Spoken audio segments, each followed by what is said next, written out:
Mario Roda vive arriba de un avión. Sí, tuvimos la suerte de que hoy uno de los aviones lo depositó en el aeroparque y alguien lo trajo hasta Lomas, el profesor Marcelo Río lo trajo hasta Lomas. Tuvimos como 2 horas y media para armar esta charla entre el corte de la mañana y ahora. No hablamos un segundo de cómo iba a ser esta charla, obviamente. Me comprometo a no preguntarle cómo va a ser el balotaje. ¿Sí? Y ese es el único compromiso que tenemos. ¿Sí? Un poco la dinámica de la charla va a ser hacerlo conversar a Mario. ¿Sí? Nosotros vamos a ir sacando algunos temas y también dejar abierto todas las preguntas que puedan hacer. A ver, Mario Roda para nosotros funciona como referencia a varios niveles, a nivel intelectual, a nivel literario, como divulgador, en un área que nosotros amamos profundamente, que es la comunicación política. Mario es el máximo militante mundial, ¿sí? Del tema. Lo cual no es un tema menor porque, y por ahí quiero arrancar la charla, que es una cuestión personal que si me permitís, Mario, la quiero transitar. ¿Cómo pensás? Es decir, ¿cuáles son tus influencias? ¿Cómo haces para satisfacer tu curiosidad, la profundidad? ¿Por dónde son tus búsquedas? ¿Cómo haces para hacer convivir en el nivel de la producción intelectual lo que te demanda la gente para la cual trabajas y lo que vos efectivamente querés hacer? Eso sería el punto de partida de esta charla y lo traeré en media. Bien. Bueno, muchas gracias. Buenas tardes. Hola a todas, a todos. No sé, la primera pregunta es no sé. La primera respuesta es no sé. Yo creo que hay motivantes de vida, ¿no? Cuando uno elige una carrera, un enfoque, una profesión, hay motivantes de vida que rara vez desaparecen. En sumo uno va calibrando o recalibrando, pero hay motivantes de vida. Yo personalmente, y cuento esto para ir directo a la respuesta, me tocó ser decano de ciencia política muy joven. En ese momento fui el decano más joven del país, fui nombrado a los 29 años. Y tuve 2 periodos y terminé. Y dije, ¿y ahora qué hago? y en parte me acuerdo en un viaje en República Dominicana que me querían pagar honorarios. Y dije, no me paguen honorarios, págame un buen hotel al lado de la playa. Y entre ron, habanos y un poquito de soledad, se me ocurrió leer un paper que se llama The Brand Call You, la marca llamada Vos. Es un clásico, luego fue un libro de branding personal, o de personal branding. Y lo que decía ahí que era sumamente interesante, y está piola para cuando ustedes escriben o eligen una área temática, que es muy difícil, es muy fácil ser diferente de los diferentes. Es fácil. El problema es cómo te distinguís de los pares, cómo te distinguís de los iguales. Y entonces a mí se me ocurrió una máxima ahí que es ser el más consultor de los académicos y el más académico de los consultores. Y eso literalmente me ordenó mi vida. Me ordenó mi vida y entonces trato de deambular, no sin tumbos, por esta vida, pensando sobre todo en cómo actuar profesionalmente con límites éticos que me marca la academia y cómo, desde lo que veo en la praxis, me impacta para escribir en la academia. Por ejemplo, yo dirijo muchas tesis o trabajos finales de posgrado, digo porque en el área de las maestrías CONEO le llama trabajo final, aunque sabemos que es una tesis. Y uno de los motivantes, que también las y nos insto a pensar, es escribir desde el dolor. No soy una persona sufriente, pero sufro. Me molestan las instalaciones públicas dogmáticas, ¿no? Cuento uno, por ejemplo, de mi libro quizás preferido, no porque sea el mejor, sino porque tuvo que ver con un capricho personal. Y es que durante décadas escuché una expresión absolutamente instalada, y especialmente en el mundo de la consultoría política, en la política en general, en el periodismo político, que es el fin de las ideologías, la desaparición de las ideologías. Me molestaba de tal manera que logré un grupo con financiación durante 2 años, 19 personas, investigamos 38 campañas presidenciales en América Latina y eso derivó en un libro que se llama Hey, las ideologías existen, que es una especie de gran grito de decir, dejen de hablar pavadas. El discurso político es inherentemente ideológico, por esencia es ideológico, que es un modo de construir desde la incomodidad, pero también desde el dolor. Yo escribo, hace un rato les cuento de récord, tanto con Gustavo, a quien le agradezco también la hospitalidad, además de Santiago, decir, es la idea de que hay cosas que hago, veo en la profesión que me llegan a escribir. Hace unos días me tocó la oportunidad de pedir y coordinar además metodológicamente 88 focus group en Argentina de distintas campañas electorales, y el nivel de intensidad con la cual uno lee, cuento una anécdota, lloré como nunca en mi vida, nunca. Yo fundé mi consultorio a los 19 años, nunca lloré viendo un resultado. Fue impactante, créame después si quieres te puedo contar algo. Y eso me llevó a escribir luego una columna de opinión y ahora un ensayito, ¿no? De hecho, tuve una charla, me fui a la casa de un colega para hablar de cómo enfocar un escrito que tenga que ver con darle forma a este malestar argentino actual. Entonces, también es un motivante para desarrollar escritos, para desarrollar tesis, el dolor, la incomodidad, la insatisfacción, injusticia, lo que fuere. Y me parece que además tiene que ver con una carga académica e intelectual de vida es como larga, de vida. Es decir, nos debemos también a estos temas que no solamente nos traigan satisfacción porque me gustan, sino que en parte den respuesta a la insatisfacción que nos incomoda. Y esto a mí me parece un generador, un motor personal que me orienta siempre, ¿no? Me orienta siempre, sobre todo para escribir y sobre todo en la producción académica. Te agradezco y te llevo por ahí, si es que se puede contar, porque nos lo contaste todo de mí, la tipificación de ese malestar social, esa tríada que vos habías descubierto, en particular qué es lo que te hizo llorar, ¿no? ¿Qué es lo que te causó esa incomodidad tan profunda y qué reflexión te merece la relación entre ese malestar social y este momento político que vivimos? Pido disculpas si me emociono, pero lo hago siempre. Hace unos años filmé un documental, que además en estos días estoy a punto de liberarlo, porque tiene derechos. Fue financiado por una cadena internacional, Señal Colombia, que es de donde se inspiró Canal Encuentro, para que sepan. Fue la señal inspiradora en la producción cultural latinoamericana. No la única, pero fue la pionera. Cofinanció una serie llamada El Nombre del Pueblo, una serie de 6 capítulos, para que tengan idea, fue monstruoso. Recorrimos 10 países en 2 años, 50 personas trabajaron en este proyecto. Hoy sería imposible, inviable económicamente recuperarlo. Y estábamos en una favela en Río de Janeiro, una favela no pacificada, en San Pablo, favela del Molino, es una favela no pacificada. Es decir, si les cuento la experiencia, fue impactante. Tuvimos que entrar con una guardia privada, una guardia narco literalmente, con fusiles. Teníamos controles, yo no podía sacar una foto si alguien no veía qué sacaba, porque la mayoría tiene pedido de captura, no entra la policía. Y hablamos con la líder, ¿no? La líder era una chica muy joven, y ante la primera pregunta que le hago es si sentía orgullo de ser brasilera, y ella me responde: nosotros no somos brasileños, nosotros somos otra cosa. Perdón que me emociono, somos brasileros pobres, ¿no? Y empezó un llanto impresionante, y eso me motivó a pensar las exclusiones, ¿no? Y cuando uno mira lo que pasa en Argentina, yo empiezo a considerar que hay exclusiones tan impactantes como esa que pude filmar, está todo filmado. Tuvimos que cortar la filmación, fue muy intenso. Y lo que vi hace unos días es bastante parecido, ¿no? Y empiezo de lo chico a lo grande. Primero, como 3 niveles de malestar que veo en Argentina. Un primer nivel de malestar muy cerca del voto de la Libertad Avanza, o adentro del voto de la Libertad Avanza, para ser exacto, que es muy impactante contarlo aquí, que tiene que ver, o que llamo en todo caso, lo tipifico como el conflicto inevitable, o la inevitabilidad del conflicto. ¿Qué es esto?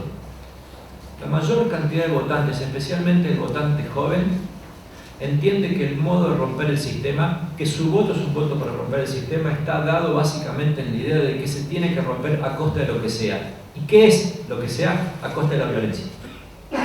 En 3 provincias apareció de modo espontáneo una palabrita que da miedo, la verdad, pero que está bueno en el ámbito académico que la consideramos, que es guerra civil. Gente que dijo: si tiene que haber violencia, que la haya en la medida que se rompa el sistema. Si tiene que haber conflictividad, que la haya en la medida que se rompa el sistema. Y estas voces, que no fueron canceladas adentro de los focus group, dijeron: si tiene que haber guerra civil, que la haya a costa de que se rompa el sistema.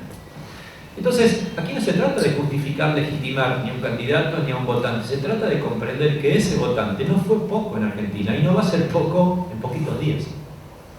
Y mucho de ese votante tiene un nivel de hartazgo X, que no sé cuánto es, que no es del 30%, es menor, pero que en los focus group que representaban a ese votante cuando alguien en esa postura tan extrema lo planteaba, nadie de ese tipo de voto, en ese focus group que implica focalización, es decir, es la contracara de la heterogeneidad, la focalización, nadie, absolutamente nadie, cerró la voz, canceló la voz de esa expresión adentro del focus group. Y aparecieron espontáneamente en todas las provincias esto y en 3 provincias específicamente la expresión guerra civil. Ese es un primer nivel de malestar que a mí me da miedo, literalmente, es la expresión, pero que hay que comprenderlo antes de negarlo.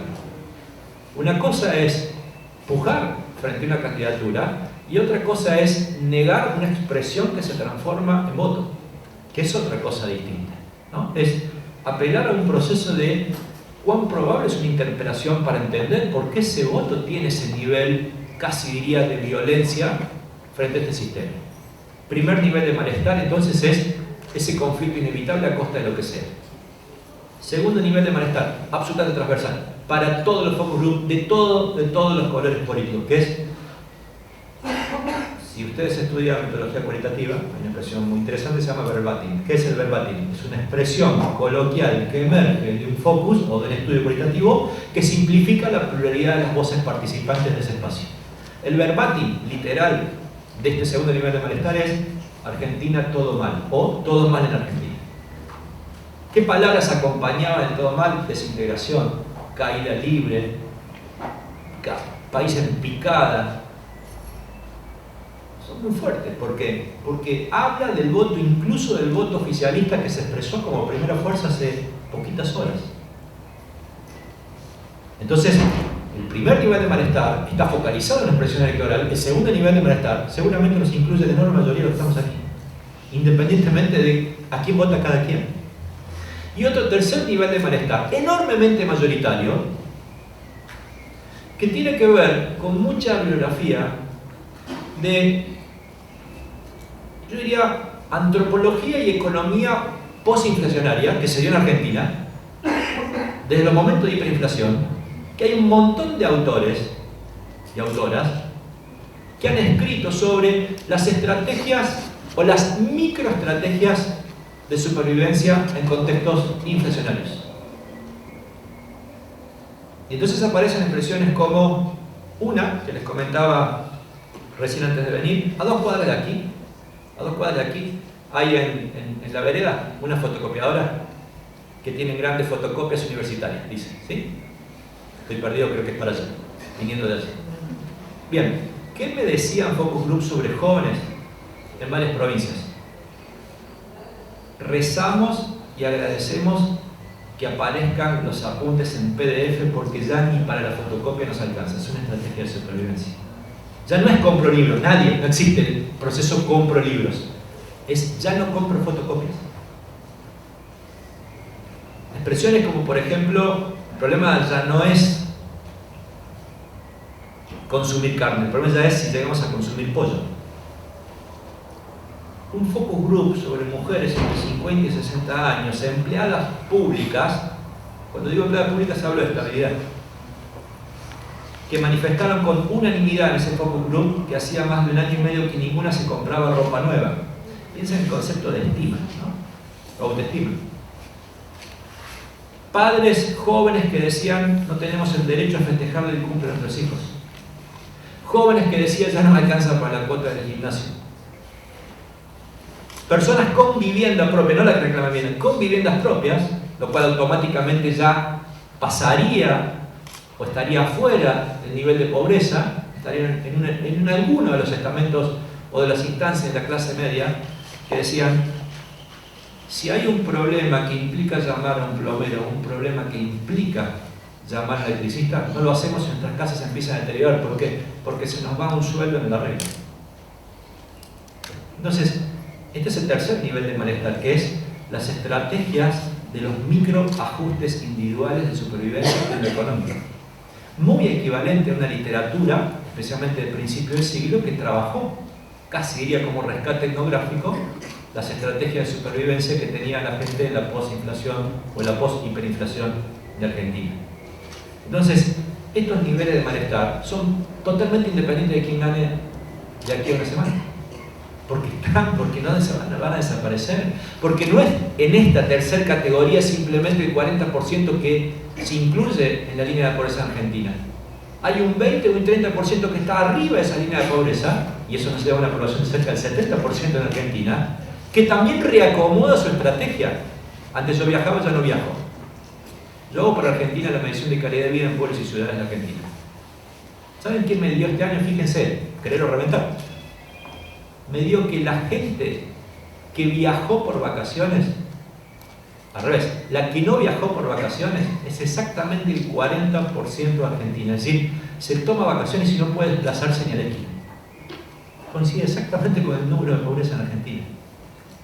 ¿Sí? Y ya es el segundo año que da exactamente lo mismo.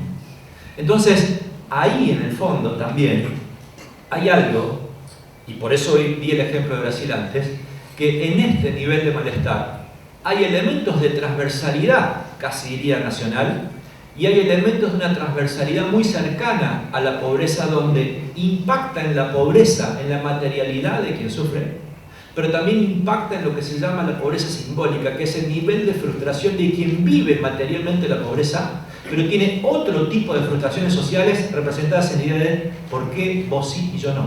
¿Por qué tu hijo sí y yo no?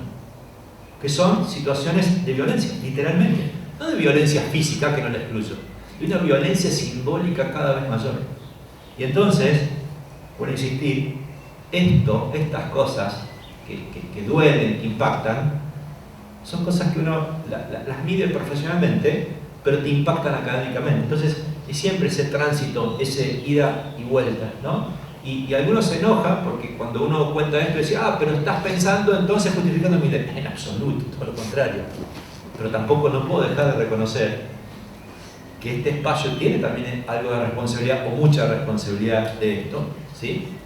Y que entonces ese nivel de malestar no es tan simplista para decir sí o no, ¿no? Más allá después de lo que signifique el voto.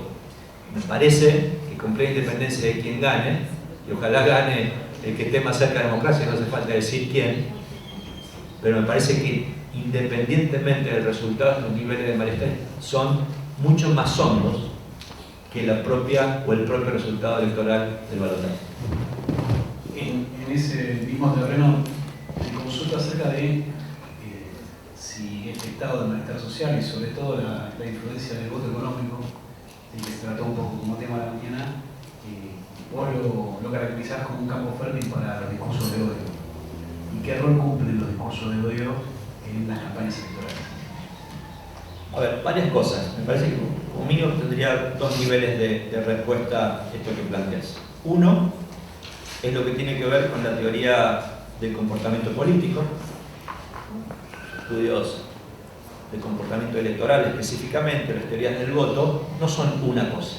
Una de las simplificaciones es creer que, por ejemplo, el voto económico es prioritario porque en algún momento hubo una expresión, recuerden, es la economía estúpida, cosas por el estilo, y son simplificaciones. Gran parte de la teoría electoral se mueve a través de lo que en su momento Converse planteaba como el embudo causal. ¿Qué es un embudo causal? Es un embudo, literalmente, donde entran muchos líquidos con distintas consistencias, algunos se visibiliza más, pero no invalida que haya un montón de elementos adentro, o como variable explicativa de un comportamiento electoral dado. Y en ese sentido, me parece sumamente interesante entender que el voto económico no es una sola cosa. Esta mañana hubo dos periodistas especializados en economía, sumamente interesantes, pero particularmente uno, Carlos me parece que es el que planteó esta idea de el costo-beneficio como oferta electoral. Yo en realidad iría un poquito arriba todavía, porque en la jerga del voto racional se denomina maximización de utilidades. Esto es lo que explica.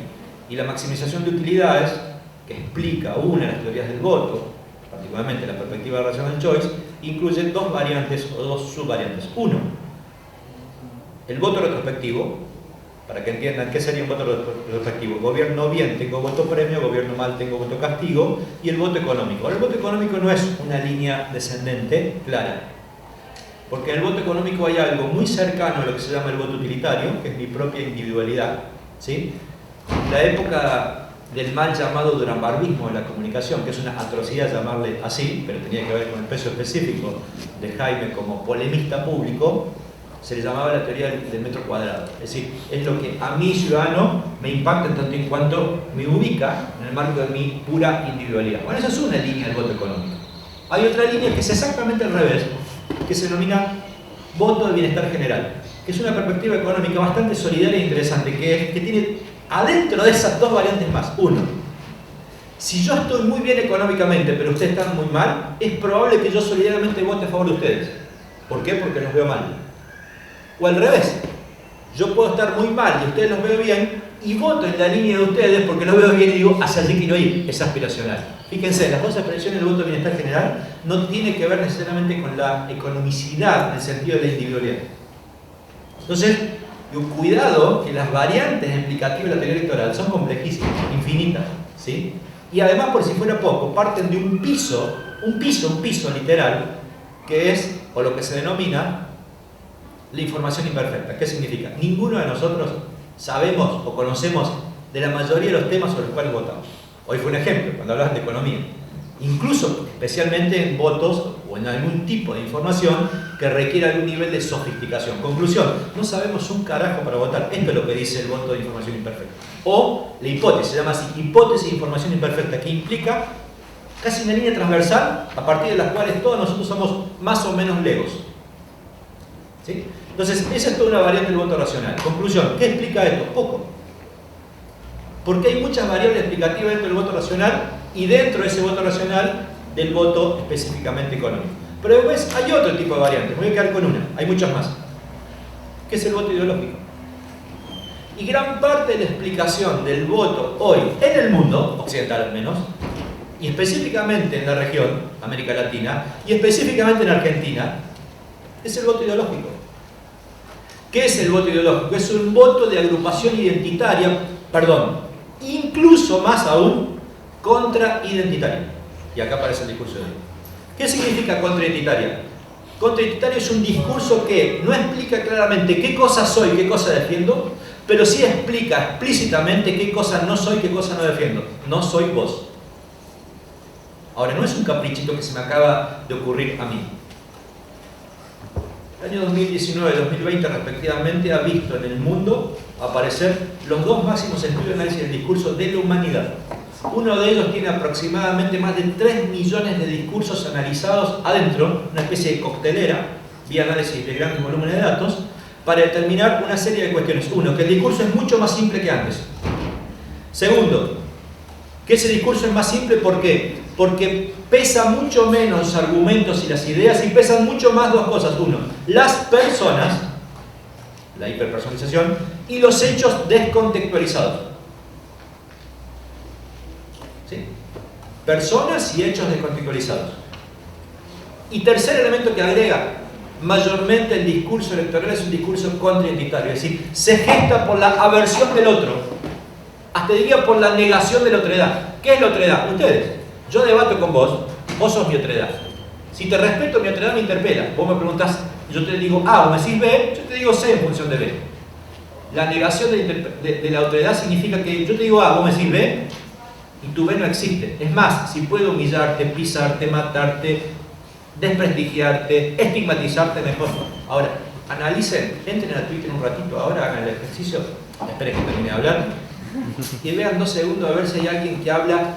No, pero Milei tiene problemática en su política pública. Es loco, tarado, y de otro lado, kirchnerista, ladrón. Es decir, se tiran con misiles atómicos. Ese es un discurso contraidentitario. Entonces, la pregunta es, en este ejercicio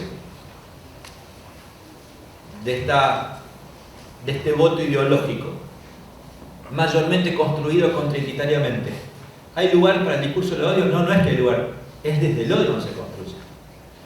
Me tocó vía Naciones Unidas, o lo sigo haciendo, asesor a los organismos electorales en situaciones de crisis en América Latina, uno de ellos, Perú. El último acto del Jurado Nacional de Elecciones fue determinar si era válido o no dejar activo un mural público en un edificio en Lima, anónimo, que decía no al comunismo. Año 2023, ¿es factible que hablemos de comunismo? Bueno, encuesta de Subancor de unos meses. 51% de Argentina cree que el kirchnerismo es comunismo, que el comunismo es kirchnerismo. ¿Saben cómo inició la campaña electoral de Bolsonaro versus Lula? O Lula versus Bolsonaro, con una gigantografía gigante de edificio que decía desarrollo o comunismo. Entonces, hay lugar para el discurso de odio, sí, mayormente. De hecho, incluso en la literatura sobre el uso ideológico, es sumamente interesante, no habla de la ideología como una concepción racional, estructurante, donde cada uno de nosotros racionalmente puede explicar paso a paso qué significa ser de izquierda, paso a paso qué significa ser de derecha. Pero curiosamente hay dos elementos que nos aproximan absolutamente cerquita de una definición que es bastante coherente entre pensar ciertas cosas y votar ciertas cosas, que es, uno, el sentimiento ideológico. ¿Qué es el sentimiento ideológico? Una idea más o menos abstracta, pero muy cercana a mi sentimiento de estar más cerca de uno y de otro. Y mi voto lo termino resolviendo por eso. Y segundo elemento, la imagen ideológica. La imagen ideológica es una idea más o menos abstracta de algo que está cerca de mi punto de vista. Que no termino de racionalizarla, de operativizarla, de desmenuzarla, pero que me hace siempre votar mucho más cerca del Estado que del mercado o a la inversa. Entonces, conclusión. Hay un componente ideológico estructurante que motiva mayormente lo que en la jerga electoral se denomina the second best option. ¿Qué significa la segunda mejor opción? ¿Qué significa en el criollo? Lo menos malo. ¿Y cómo se expresa lo menos malo? De una manera muy clara. Mauricio Macri, que termina con 28-29% de imagen positiva, 28-29%, es votado en su intento de reelección por 40,30%, no 41, 40,30, si redondeamos 40. ¿Qué significa? Que exactamente, prácticamente un tercio de su voto tenía mala imagen de él. Ahora, Sergio Massa obtuvo 37 puntos. Su imagen positiva es bastante más chica, es casi igual a la de Macri. ¿Qué significa? Que un tercio de los votos de Sergio Massa lo votó con mala imagen de él. ¿Qué hay? Expresiones de second best option, dominantes, segundas mejores opciones. ¿Qué aglutina eso? Un voto ideológico, mayormente ¿qué? Contra-ideológico. Entonces es una espiral. Es una espiral, es una espiral. Y pasa con todos. Bolsonaro termina su gestión con aproximadamente 29-30% de imagen positiva y 70% negativa. Y obtiene valores altísimos, muy superiores a su imagen. ¿Qué hay? Otro proceso ideológico que aún bajo una dinámica de second best option se explica por esa cerrazón ideológica, especialmente no tanto por lo que defiendo, sino por lo que me enerva, me da miedo. Comunismo, fascismo, lo que fuera. Entonces, no es que hay lugar para el odio. Es odio puro. Se construye del odio, se construye de la más extrema adversarialidad. Y estas son las campañas electorales de hoy. Plebiscitos emocionales, campaña de fractura expuesta, polarización afectiva, sentimentalidad extrema. Y termino con esto. Dentro de los pocos estudios serios, hay muchos, pero pocos por lo menos, que llegan y que puedan ser extrapolados a otros contextos de lo que se denomina neuropolítica, neuropolitics. Hay uno no traducido, que es la Biblia, de Political Brain, el cerebro político, Drew Westen, que estudió vía diagnóstico por imagen. Diagnóstico por imagen significa mucha gente analizada como si ustedes van al médico, ¿sí? Así se estudia la irrigación sanguínea en la corteza cerebral. Determinó sobre un núcleo de votante decidido una ecuación sumamente interesante para que tengan en cuenta. Y es que el votante es perfectamente racional, siempre hay un componente racional, pero también perfectamente emotivo, siempre hay un componente emotivo. El tema es que si en algún punto hay colisión entre racionalidad y emotividad, la emotividad prima, es la que gana. Y ustedes me dicen, no, yo soy perfectamente racional. ¿Por qué? Porque estudio en la Universidad Nacional de Loma de Zamora. Soy re estudioso, re racional. ¿Saben qué? Estudios en plural, yo lo hice en Argentina, pero está tomado una serie de estudios hechos en Norteamérica. Aproximadamente entre el 69 y el 73% de todos nosotros estamos expuestos en algún punto en un proceso electoral a dudas. ¿Dudas de qué? De la veracidad del contenido. ¿Sí? Dudas de que no esté comiéndome una fake news y me indigeste. Ahora, ¿saben qué? Aún con dudas si ese contenido que consumo satisface mi creencia previa, ratifica mi ideología, está cerca de mi punto de vista, ¿qué hago? Lo comparto. Y entonces, ¿qué hay ahí? Es un proceso donde la racionalidad me dice, cuidado, vas a meter la pata, y la emotividad me dice, no, pero esto va a defender tu idea, y lo comparto. Ahí ganó, en esa colisión, ganó la emocionalidad. Nos pasa a todos, aún a los estudiantes, los muy buenos estudiantes de Nico Santiago de la Universidad Nacional de Loma de Zamora. Sigo en esa línea, Mario. Vos decías hace un rato cuando se te ocurrió, vos decís grito, yo lo traduzco a patear el tablero, porque sos bastante de patear el tablero, cuando hiciste el trabajo que se plasmó en él, las ideologías existen. En esta línea hay una sociedad que se está desplazando de acuerdo a sus sesgos, y que pasó de una sociedad de nosotros ellos a un modelo de adversario extremo de amigo-enemigo. ¿Le atribuís algún grado de responsabilidad a la comunicación política? Y digo porque estás en ese grito en estos días, ¿sí? Quiero decir, nosotros y todos los que estudiamos comunicación y estamos en sala, lo hacemos en alguna medida con la idea de que una institución que comunica mejor es una mejor institución en términos políticos, ¿sí? El reverso de eso, ¿te lleva a pensar en algunos riesgos de esta comunicación política que no encuentra límites? Sí, totalmente. Más que recomendables, lo cual sería un proceso de ego extremo, me arrodillo y les suplico y les pido por favor encarecidamente que entren a YouTube y pongan Paren un poco, que es mi nuevo documental. Es un corto, dura 24 minutos, ojalá lo puedan ver, y es un grito de alerta hecho desde la consultoría política, para el periodismo e incluso para las voces públicas, porque yo creo que no está bueno el rumbo que está tomando la comunicación política, que en realidad, digo, estaría bueno discernir que la comunicación política no es algo distinto a la política, es el modo en que la política se deja ver, ¿no? Digo, uno de los procesos más insultantes para la comunicación, en este caso política, es separarlo de la institucionalidad de la cual forma parte, porque si no instrumentalizaríamos el objeto de estudio y sería un error total. La comunicación política es la propia política pública en el modo que se deja ver, en que la tocamos, la palpamos, la sentimos. Dicho esto, me parece que hay una enorme cantidad de comportamientos que literalmente es toda mala noticia. Y no es que me he venido pesimista hoy, que sí lo he hecho. Pero de verdad está todo mal. Si ustedes me preguntan, dame datos o dame cosas que digas que está todo mal, ¿no? Probablemente haya una que es, estos días nos asombramos ver las caídas enormes de popularidad que se dan de los liderazgos en América Latina, especialmente de los liderazgos que ganan, ¿no? Lo charlábamos recién antes de venir, que una característica del proceso democrático actual es que quien gana no está legitimado para gobernar, es decir, la elección no legitima, es más, produce caídas o aceleraciones de la caída de la reputación de quien gana en cuestión de horas, por izquierda o por derecha. Y no me refiero simplemente a la particularidad de un contexto como el peruano, que incluso ya al momento de ganar, antes de haber asumido, ya se gritaban fraude y la posibilidad de vetar por la propia institucionalidad peruana, vacar es la palabra, dejar vacante el cargo presidencial, al momento antes incluso de haber asumido. Y con voces para nada chiquitas. La voz que cantó el fraude en Perú fue ni más ni menos que Vargas Llosa, es el embajador cultural de Perú. Entonces, ni siquiera hago estos casos. Por arriba, por derecha, Ecuador fagocita a sus presidentes. Los fagocitó históricamente. Es el único país que el promedio de duración en 100 años de cada presidente es de 1,8 meses. 1 año, 8 meses. Así dura un presidente. Salvo Correa, fue la única excepción. Y uno podría decir, bueno, pero son gobiernos de derecha, entonces todos los de derecha. Bueno, Boric en Chile tiene el récord de caída más rápida, 10% por mes durante los 3 primeros meses. Entonces, una de las probables causas, o dos causas, ubicaría, tiene que ver, uno, con la tribalización, con los tribalismos. Y esto sí es un fenómeno que la comunicación política va ahondando. ¿Qué es el tribalismo?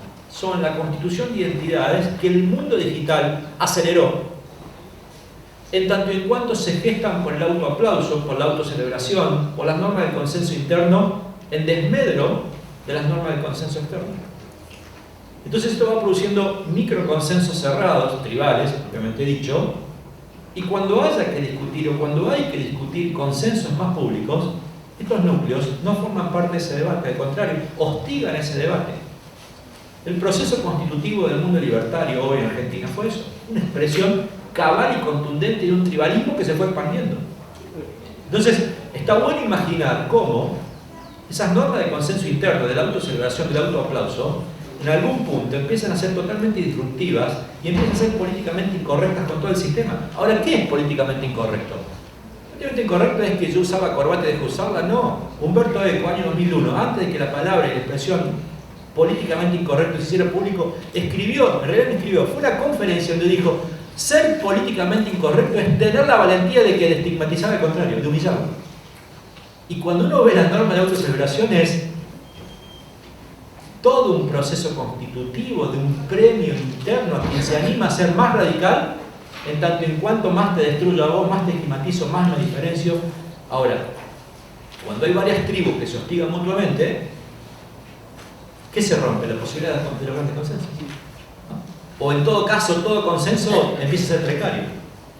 Mi primer libro de comunicación política, hace un montonazo de años, se llamó La construcción del consenso. Y hoy me estoy replanteando si no tengo que escribir un libro que se llama La construcción de la legitimidad, que es la idea de una perdurabilidad de ese consenso. ¿Por qué? Porque la expresión consenso la veo chiquita, la veo lábil, la veo precaria, la veo poco sustanciosa. Entonces, sí, desde todo el punto de vista, ¿no? Uno de los hechos que ahonda la comunicación política es, en términos de consecuencias, es la tribalización radicalizada y la imposibilidad de imaginar consensos macros democráticamente hablando, ¿sí? Desde todo punto de vista. Ahora, no es el único. Hablabas de institucionalidad en tu pregunta. Yo escribo mucho sobre comunicación de gobierno y la transmisión o traslación irresponsable de la hiperpersonalización electoral al mundo gubernamental básicamente es o representa un achicamiento de las instituciones. Y es dramático, porque lo que se pone en jaque cuando cae la reputación de una gran autoridad no es el cargo, es la institucionalidad que sostiene el cargo. Se estima que aproximadamente cuando uno ve un gobierno, el 60% de lo que ve está constituido en la persona. Entonces, que caiga la persona literalmente es casi lo mismo que caiga un gobierno. Por eso también la inestabilidad política. Ahora, a cada rato la comunicación política tiene una responsabilidad brutal en la simplificación del discurso. En este estudio que les comentaba hace un rato, ¿saben de los 8 componentes que compara? La caída más abrupta, y está bueno que lo veamos en función de lo que viene y lo que pasó, ustedes como estudiantes sobre todo, también los docentes y las docentes, que es la caída más brutal de lo que se llama sofisticación del discurso, es decir, es la calidad argumental que sostiene. Esto es Habermas. Habermas decía, no hace falta pensar igual, lo que hace falta es calidad de argumentos para sostener por qué pienso igual o pienso cerca. Bien, la caída más abrupta será en que en la calidad argumental de los debates. Entonces, piensa en el debate pasado y piensa en el que va a venir. Y piensa en la calidad argumental. Absurda. Absurda.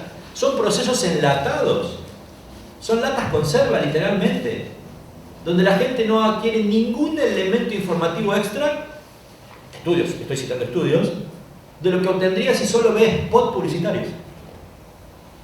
Entonces la pregunta es, exageramos, mitificamos a un debate como institución política, que lo defiendo, aclaro, pero que en términos de su significancia no tiene ningún tipo de aporte informativo extra democráticamente hablando. Y además, lo que quiero decir es, yo lo hago, aclaro, me contratan para asesorar en debates a candidatos a candidatas. Y caigo y termino reproduciendo lo mismo que estoy criticando ahora. Entonces también está bueno saber que la comunicación política necesita, por lo menos desde mi punto de vista, de una mirada crítica que quizás la sola expresión del marketing político como proceso de enlatado máximo que ha logrado la comunicación empieza a ser, o por lo menos yo entiendo, que debe ser no criticado, 1000 veces criticado. Y ahí sí hago el proceso de autocrítica por este documental, por una incomodidad manifiesta, es decir, ¿cuál es nuestra responsabilidad? Yo como consultor, enorme, pero enorme, en simplificar cosas, en producir simplificaciones que de una u otra manera ponen en jaque a un montón de procesos democráticos. Entonces, sí, la comunicación política me parece que tiene que ser criticadísima, y agrego 2 cositas y con esto término esta idea, que es necesita de un aporte crítico en tanto y en cuanto necesita miradas de ética del exceso, ¿cuántos nos pasamos de rosca? ¿Sí? Y ética de la profundidad, ¿cuán hondo modificamos la cultura política democrática? Creo que es atroz la responsabilidad de la comunicación política en esto que estamos hablando. Bien, y desde ahí te pregunto, aprovechando además la experiencia que vos plasmaste en Comunicación 360, creo que no. ¿Ahí? ¿Ahí mejor? Sí. Ahí. Desde la experiencia de Comunicación 360, y como antídoto para este diagnóstico que acabas de hacer, ¿y cómo se comunica la normalidad? ¿Cómo se reconstituye desde la comunicación de gobierno cierto clima de normalidad, de reglas claras, de información precisa, ¿sí? Algo que permita descomprimir la tensión que hoy parece inherente al sistema político y a la relación entre el sistema político y la sociedad civil? La semana pasada estuve en un proceso de capacitación de Naciones Unidas y de la Unión Europea en Cusco, en Perú. Les cuento una anécdota que hasta el día de hoy me gratifica mucho, pero de verdad me pone muy contento. Fui a un colegio, Perú es un país probablemente de los más conservadores de América Latina, si no el que más. Fui a un colegio, hay muy pocos colegios mixtos, ¿sí?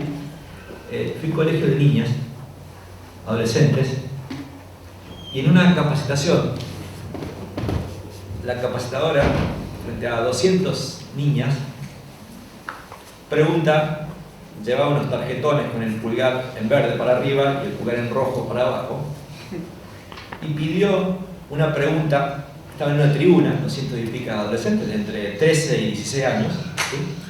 ¿Sí? Una pregunta es, levanten la mano con el pulgar en verde, perdón, con el pulgar en rojo, los que crean que el conflicto es una mala palabra.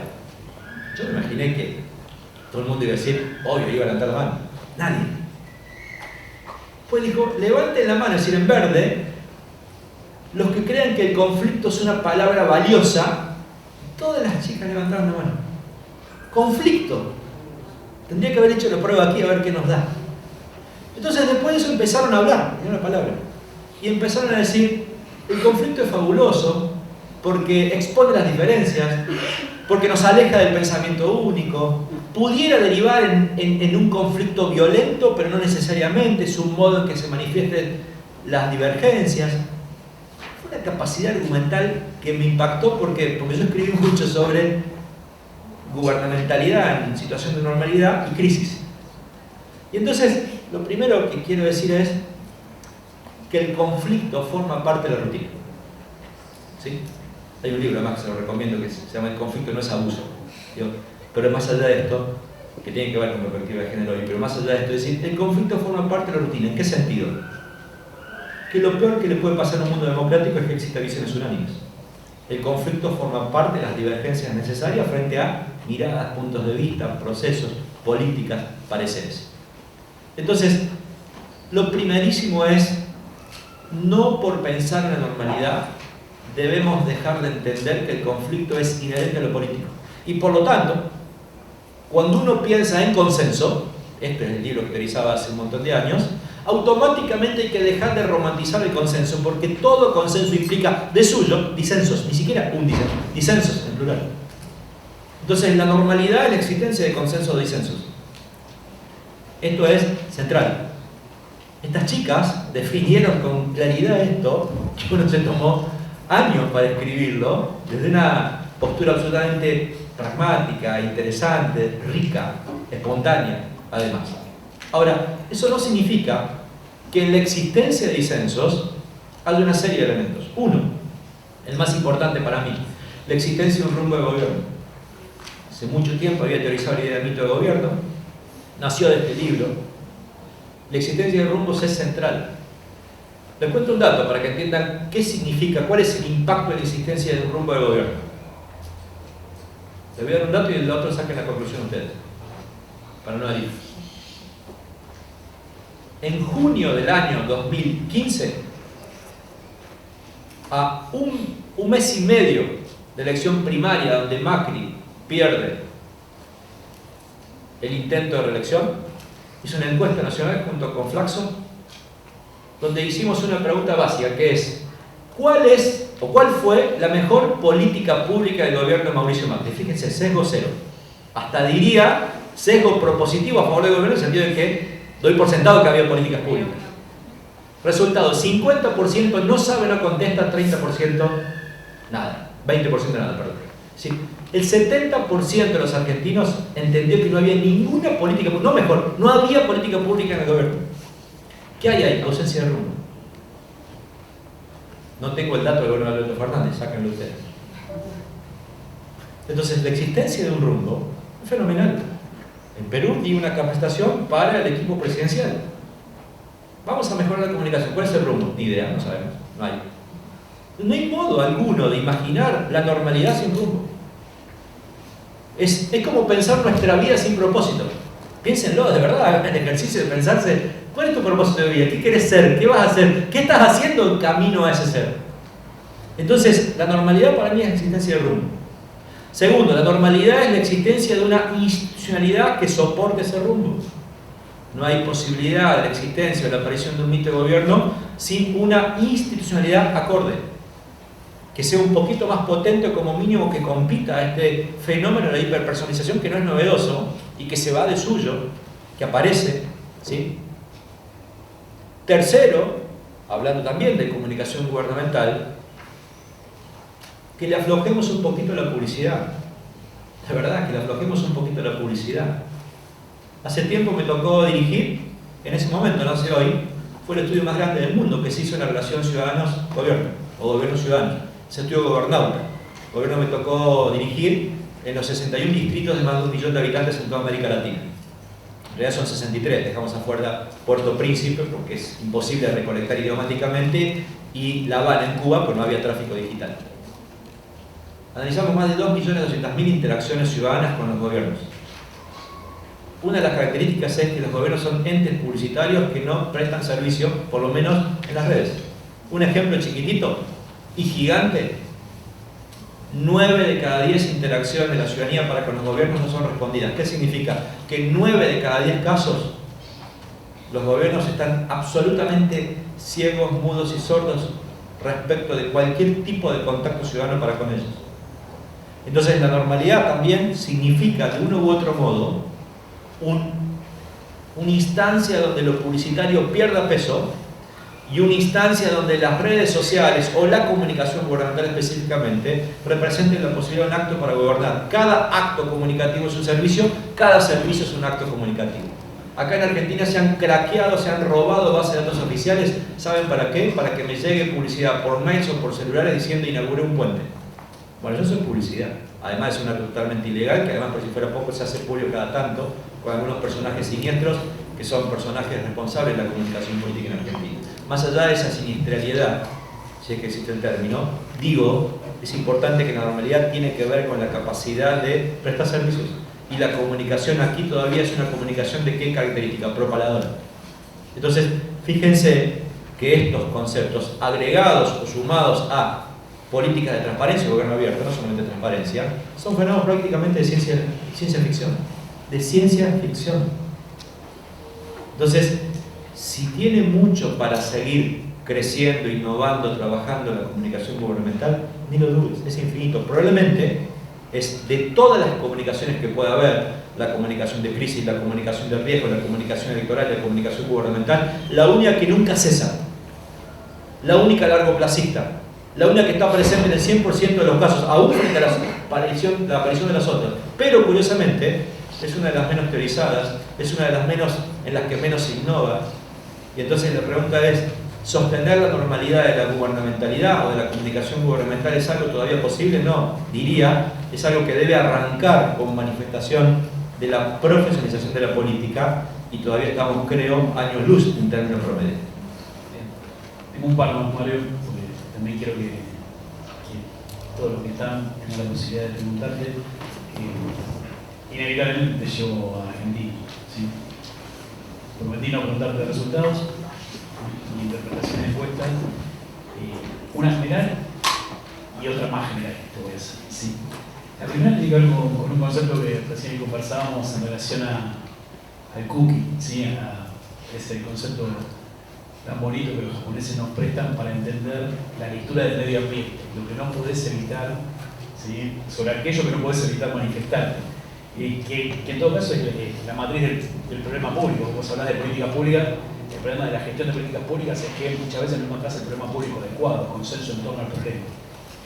Sobre, no importa quién, sobre dónde o cuál sería la cookie de este momento, el cookie de este momento, es decir, por dónde arrancaría la comunicación para garantizar la legitimidad de un nuevo gobierno. ¿Cómo haría para no equivocarse del problema? Primera pregunta clara y contundente, no tengo la más remota idea. Pero segunda, quisiera explicar esto del cookie, ¿no? Yo creo que hay como 3 niveles de presión contextual que sufre la sociedad y sufren los liderazgos también. Sufren, pues son presiones que condicionan la toma de decisión o que alteran o condicionan la toma de decisión. Primero es el clima de época. Las perspectivas construccionistas trabajan sobre los climas de época, construyen épocas, ¿no? ¿Cuánto dura un clima de época? 10, 15 años. Fíjense, si uno analiza en Argentina es muy interesante para verlo. Hay una literatura previa que no trabaja sobre esta perspectiva, pero que es interesante para analizarla, los escritos de Irene Basilachis, ¿no? Digo, es interesante porque los ciclos pro-Estado, pro-mercado en Argentina duran de 10 a 15 años, literales.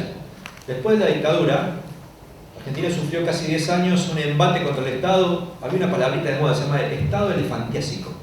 ¿Se acuerdan que hace poco, perdón me hago cargo, el tarado de Marras infló un elefante en la ciudad autónoma de Buenos Aires? Es el concepto de Estado elefantiásico, 30 años después, ¿no? O no sé cuánto.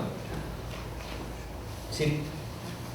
Ese Estado elefantiásico fue la crítica de un Estado que implicó un pase neoliberal hacia una merma del Estado y un peso del mercado mayor.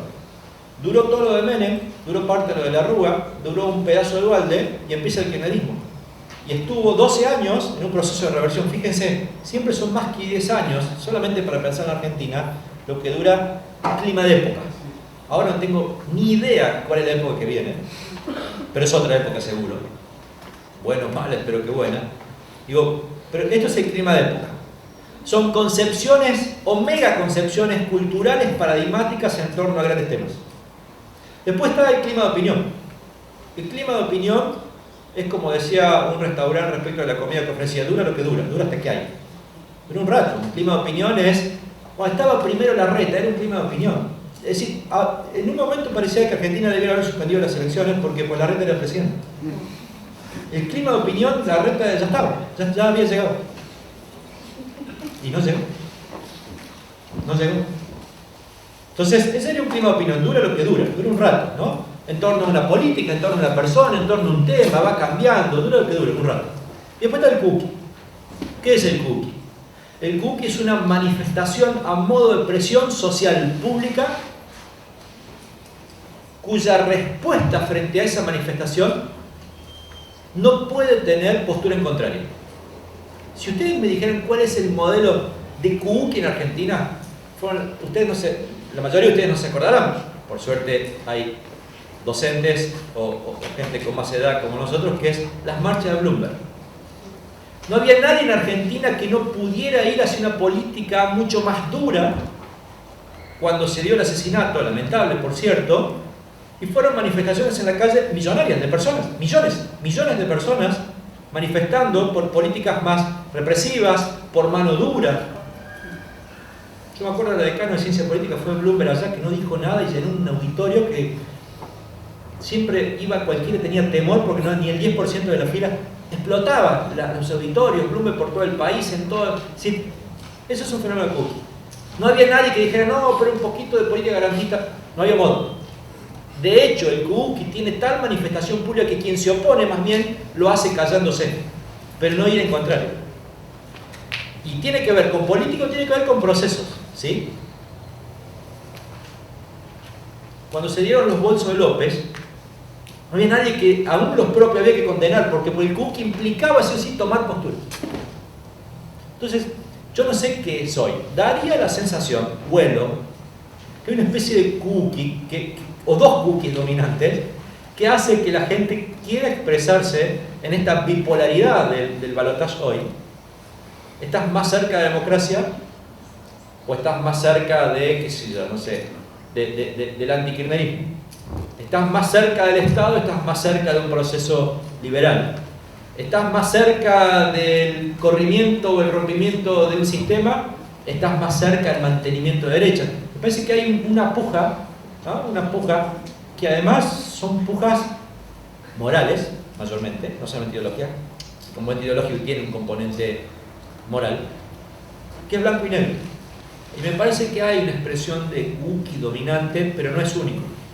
Y probablemente discuto si es cookie, porque realmente el cookie es dominante para todos. De hecho, la expresión, les cuento, surgió como una expresión de la cultura japonesa que explicó por qué, por ejemplo, Japón entra en la Segunda Guerra Mundial. ¿Por qué? Era una presión dominante de las élites, incluyendo aquí al emperador, que tuvo que ir a entrar a un proceso porque había una presión que pareciera ser que no había ningún otro modo. ¿Sí? Entonces, es interesante este fenómeno del cookie, porque no es que condiciona, es determina. El clima de opinión condiciona, el clima de época condiciona, el cookie determina. Y no admite elementos en contrario. Por eso dudo si hay hoy una manifestación de cookie. Si lo hubiera, como hoy me animo a afirmar, son dos cookies. Uno de un lado y otro del otro. Tampoco estoy afirmando que el balotaje va a tener 50-50, pero ponga puntos suspensivos. Bien. La última vez de balotaje, aprovecho y pasamos a la pregunta del público. Empezamos esta conversación reconociéndote un montón de errores que tiene que ver con la divulgación, con tu rol científico, con lo prolífico que sos como escritor, pero muchos de los que estamos en sala, bueno, Gustavo, Nolín, yo, disfrutamos como docentes. ¿Sí? Hay un gran Riordan, que es el Riordan docente. En ese marco te pregunto, le pido al docente, si hay alguna serie de tips para afrontar un balotaje. Y en ese contexto, si te animás a hacer algún análisis de qué lo está haciendo bien y qué más o menos. Sí, de hecho hay literatura, buena literatura, es interesante. Y es interesante, fíjense qué loco, ¿no? Porque la dinámica de los balotajes generalmente se manifiestan como dinámicas contraidentitarias, que es lo que critiqué hace un rato.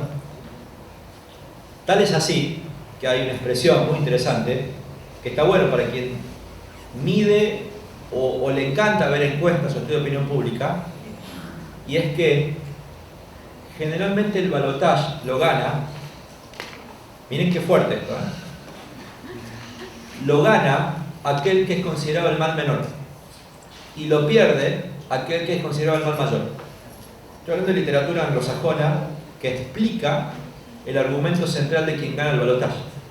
Entonces, si la palabra es mal, menor o mayor, significa que no lo gana el mejor, lo gana el menos peor. Entonces esto determina una serie de comportamientos espectaculares que me parecen fascinantes. ¿Por qué? Porque mucha gente en el balotaje cree apostar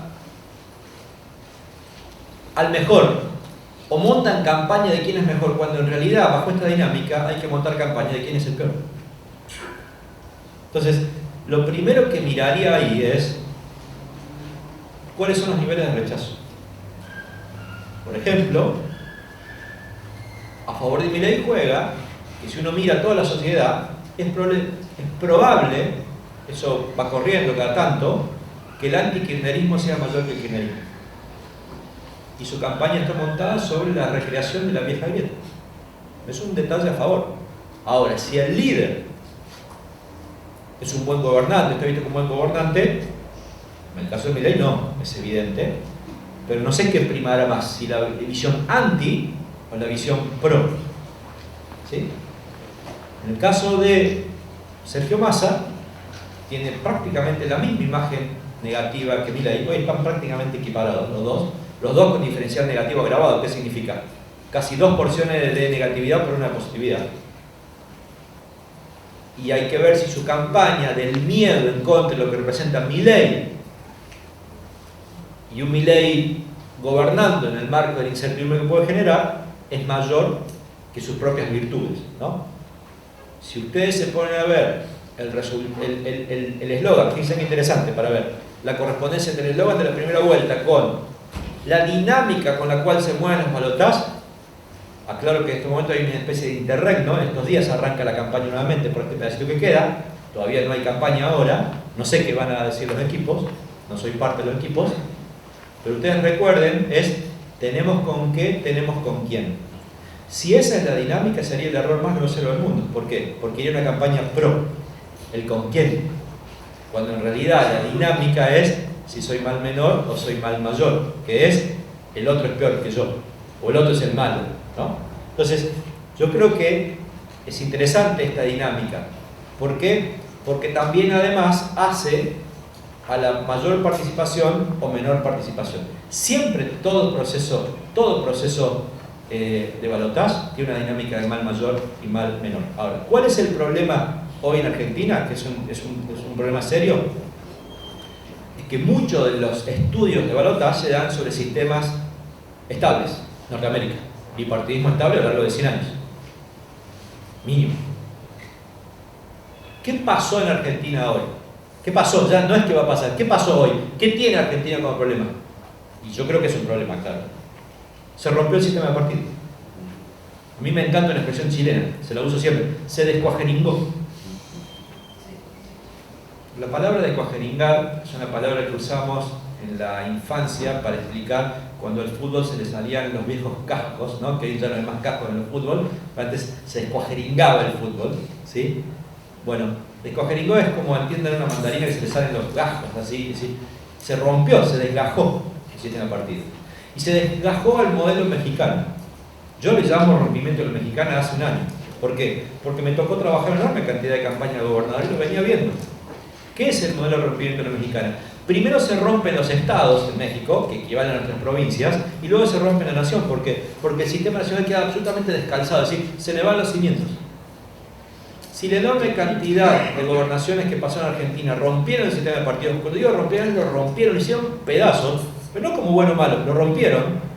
Piensen que las dos primeras campañas en Argentina, a mí me tocó ser consultor de las dos, por suerte gané, digo, pero me tocó ser las dos, digo, lo pongo como ejemplo, fueron las dos primeras, abril. ¿Qué características tuvieron las dos campañas primero, que fueron Neuquén y Río Negro?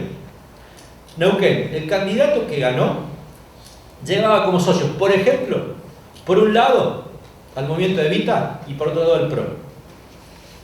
El candidato que ganó Río Negro llevaba como socios, por ejemplo, por un lado la Cámpora, por otro lado el radicalismo. Entonces, ahí empezó el rompimiento. Y usted dice, pero fueron dos provincias. No fueron dos provincias. Hubo casos como Mendoza se recontra rompió, casos como Córdoba se recontra rompió, casos como Santa Fe se recontra rompió. Y sigo, y la cadena es larga. Entonces, cuando se descalza, es muy fácil, abajo, es muy fácil que se descalce arriba. Entonces, yo creo que estamos en una situación de un vértigo en el reacomodo del sistema de partidos, donde ya nada nos sorprende. Bueno, que se peleen juntos por el cambio, uno venga para uno, venga para otro, que la izquierda no sepa qué decirse, no importa, ya nada nos sorprende. Es típico del rompimiento del sistema de partidos. ¿Saben cuál es el primer fenómeno práctico que produce cuando un sistema de partidos se rompe? Es una palabrita técnica, pero es fabuloso, véanlo. Se acaba el transfugismo político. ¿Qué es el transfugismo político? Que yo puedo entrar y salir de un partido al otro sin pagar costos públicos. Eso pasó en las provincias y eso empezó a pasar. Parte del radicalismo ya se declaró votante de masa. Bueno, sí, habrá ruido, pero pueden sobrevivir. ¿Ustedes se imaginan solo yo, habiendo estado en un partido y querer votar a masa? Hubiera sido herejía. Entonces, es sumamente interesante ver que la dinámica, no sé por qué carajo estoy yendo eso, imagino que tiene que ver con la pregunta, me olvidé cuál es la pregunta, digo, pero la dinámica de Argentina es una dinámica de vértigo propio de un rompimiento del sistema de partidos sin un núcleo de estabilidad, que no sé a dónde va a derivar, pero sí está claro que va a dar movimientos hasta el día de hoy insospechados, inéditos, como obviamente los que se están sucediendo, con plena independencia de la existencia o no de Milei. Es una circunstancia, Milei, ¿sí? Una total circunstancia. Yo venía evidenciando esto hace rato, lo vengo escribiendo además, no es que lo estoy diciendo la primera vez, lo escribo en medios y es una constante. Me parece que Argentina queda descalzada en el sistema de partidos. Esto no es buena noticia. ¿Para qué no es buena noticia? Para la estabilidad de los consensos. ¿no? Entonces, ajustes en cinturón, zona de turbulencia. Vamos a las preguntas. No pasó el tiempo. Sorteamos la pregunta. La fecha formularia que lo había pedido yo hace un tiempo.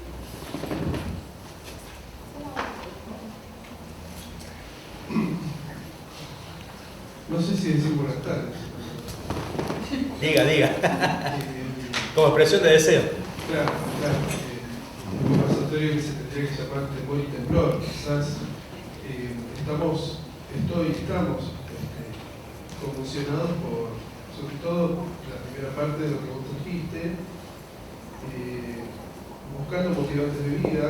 Estamos pensando, quizás, a partir de tus palabras, que terminás diciendo el rompimiento de partidos, ¿no? Y esta expresión que se transformó en voto respecto de estos anarcos capitalistas, me parece que tiene que ver con el rompimiento de un sistema, de un pacto democrático, de un pacto de convivencia, que vos planteás que va a seguir existiendo este alejamiento, más allá de quién gane, ¿no?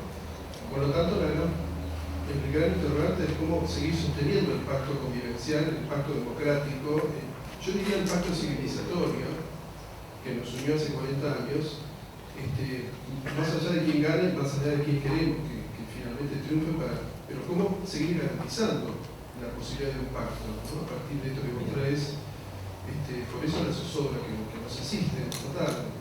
Buenas tardes, entonces. Buenas tardes. Mis últimos escritos, incluso hoy uno de los placeres personales es dar clases sobre crisis, ¿no? Sobre comunicación de crisis particularmente. Y desarrollé hace un tiempo un concepto que me parece que es como la respuesta. Toda crisis, digo, por citar una expresión que la sintetice, es incertidumbre. De alguna manera vos dijiste zozobra, la tomaría como un sinónimo en este sentido. No quiere decir, ni quiero adelantar, ni mucho menos, pero la expresión gobierno de unidad nacional, que podría ser una publicidad electoral del montón, de las tantísimas, sin ningún tipo de sustento, me parece que acá tiene un sentido, ¿no? A tu zozobra, tiene un sentido. Y es que uno de los peores modos de actuar para gestionar la crisis es negarla. Entonces sí me parece que una oferta constitutiva de unidad nacional es un modo de responder de modo excepcional a las crisis. ¿Quién haría un gobierno de unidad nacional si no hubiera crisis? Por lo tanto, implícitamente hay un reconocimiento de la situación crítica. Eso lo valoro porque además en el planteo, y lo escuché en el discurso de victoria en la primera vuelta del candidato oficialista, y me gustó, es un gobierno de unidad nacional de acuerdo por programa, no de acuerdo de personas. Entonces, yo le llamo trayectoria de certidumbre, que es el establecimiento de metas posibles para salir de una situación crítica. Me parece que esa respuesta, que ojalá no sea vacía, suponiendo que esa oferta electoral gana, me parece que es una respuesta muy, muy clara como respuesta, como trayectoria de certidumbre, ¿no? Es bien constitutiva de una respuesta a una crisis. Por insistir, uno no regala espacios de poder, tampoco le imagino a Massa regalando espacios de poder. Charlamos hace un rato, yo a Massa lo he definido hace poquito en un medio internacional como el prototipo del hombre hiperpragmático, no pragmático, hiperpragmático. Por lo tanto, no me imagino regalando poder si no necesita